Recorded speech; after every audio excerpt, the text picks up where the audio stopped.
Hello, my name is Mike from MikesCarpentryPlus, and this is for friends and family. And this is my little wood burner right here, and I love it. It is sweet. And this is like towards the end of like May in Southwest Indiana. And this is probably the last time I'm going to fire this wood burner up. So I thought I'd go ahead and put it on tape since we're right at the edge of when you even use it. It's 74 degrees inside the house, and it's 64 degrees outside.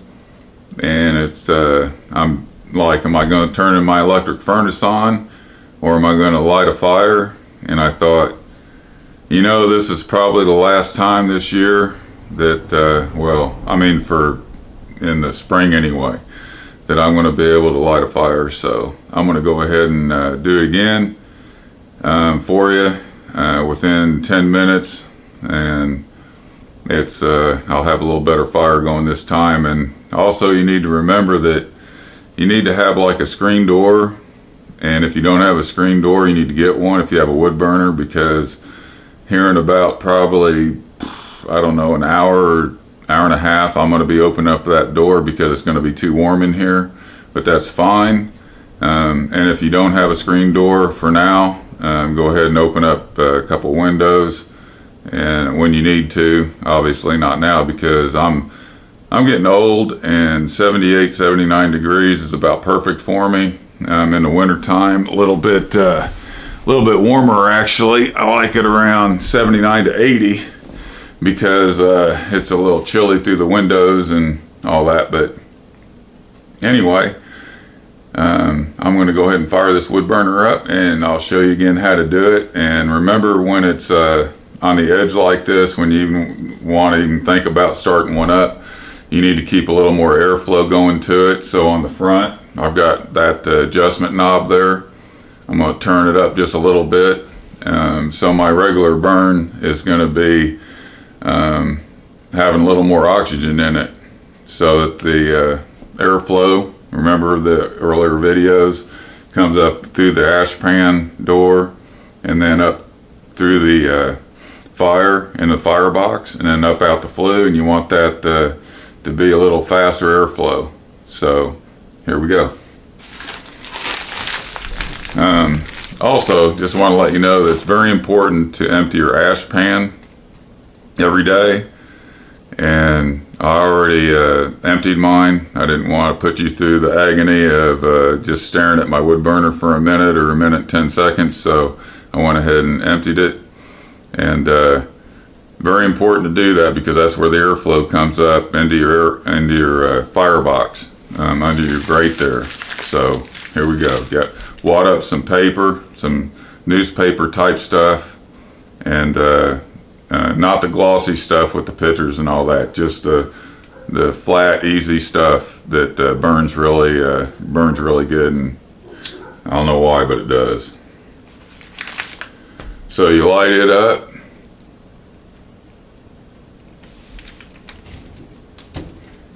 I do have a couple coals from the old wood that was in there from a fire I had maybe a week and a half or whatever ago.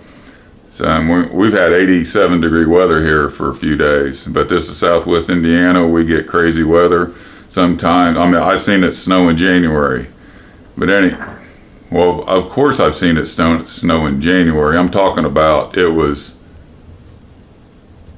May, I believe it was early May, when I saw snow fly in Southwest Indiana. So anyway, you get that fire going there. Put some cardboard on top of it. It's good to wad up your cardboard. The bare side on the outside, it burns easier.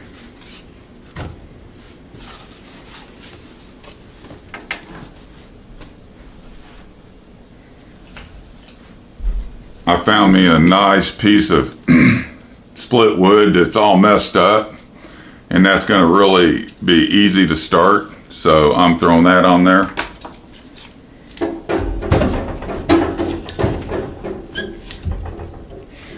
And remember, you want to put your your wood in there on this the end that's towards you on that little ledge there, so it doesn't smother the fire.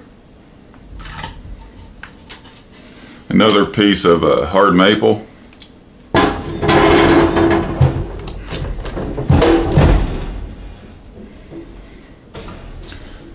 And then close that top door. Leave that bottom door open 2 inches, and all you have to do is just wait, and probably in about 2 or 3 minutes that thing will be firing good, and then I'll be able to gently put those 2 pieces down on the fire grate off of that ledge. And a buddy of mine told me one time, this is before I got into wood burners, I had a fireplace that I built, which is actually right there. I'm not even going to show you because it's going to mess my camera up. It's on my couch right now and it's hard to set up. But anyway, before I had my wood burner, my big one, and then I got this little one for this house, he told me, and he had a wood burner in the basement, and he told me that, what was it, him or the other one? Well, anyway, they're brothers, it doesn't matter. But anyway, a piece of wood likes a buddy, and that's very true. So whenever you build a fire, make sure they've got a buddy to burn with, because it burns, it'll aggravate you it'll aggravate you if you don't do that. Just keep them close together to where there's airflow up through the center of them, and it'll take off. Let's see how this one's doing. Well, it's firing up okay. I think I'm gonna let it go for another minute like that, let it get good and hot, and then I'll take them off the ledge, lay them on the grate, and then all I have to do is just let them go for a couple more minutes, and then I can close that bottom door and I'm done. And then in about an hour, hour and a half, it'll be 78, 79 degrees in here, and I can open up my door and just have my screen door there, and to regulate it, keep it at 79, and be awesome. And that's what's beautiful about these things. Right now we're at the edge of even using it, because it's 64 outside, 74 in here, and I like it a little bit warmer than that. Some people would think 74 degrees is too warm, but that's not me. I'm 58 years old. I like it to be 78, 79 degrees, and I've got a bunch of wood outside I can burn, and I've got a nice central air unit that keeps me there all year round. It's awesome. Love it. Your central air doesn't even take that much electricity.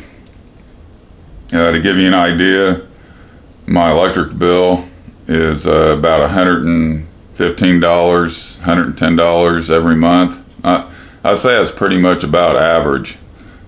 Sometimes in like this month, or let's say in October, when you're not using heat or air, it might get down to $90, but that's rare. And I think the biggest bill I've had is about 125 or 30, something like that. So it doesn't use much electricity for a central air unit.